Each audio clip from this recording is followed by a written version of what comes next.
and welcome to your equine education video. Today we're going to talk about how to decide if my horse is sick or not. So just like us, our horses get colds too. Ooh, no one likes being sick.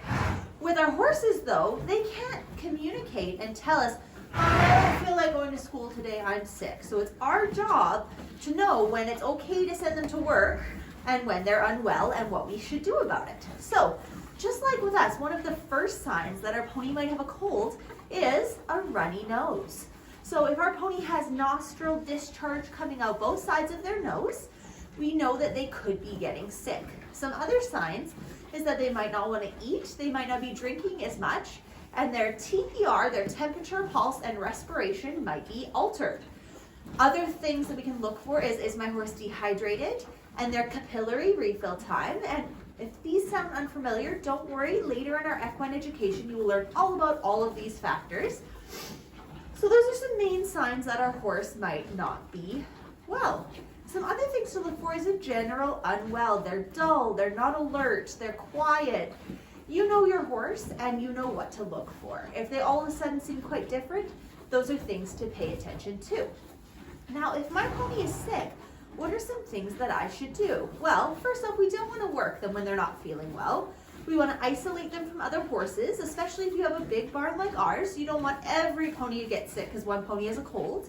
So you want to isolate them, put them in a separate stall away from others so nobody catches it. And you want to make sure that any of the staff or people handling the horse are cleaning their whole self before handling others or choosing to handle them last at the end of the day.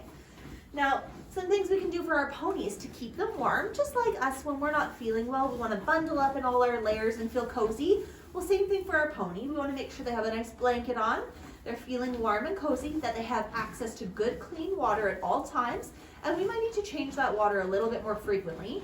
And another thing we can do is feed them a mash. It's kind of like giving our ponies chicken noodle soup. So a warm mash can help soothe them internally, help their digestive tract work through, and make them feel better. And lastly, we want to feed our ponies, just like we're doing with Roxy right now, on the ground. Roxy's not sick, she's just being a good demo pony. But why would we feed them on the ground? Why couldn't we feed them in their hay net or on a hay trough? Well, feeding them on the ground is going to help drain all the stuff out of their nostrils. So it's going to help clear out their runny nose. But then any food that hasn't been eaten, we want to get rid of and replace more frequently because they don't want to eat their runny nose food either. So these are some important things to think about when we're thinking about our pony being sick. Now, if they continue to be sick and it's lasting or getting worse, make sure to call your local veterinarian.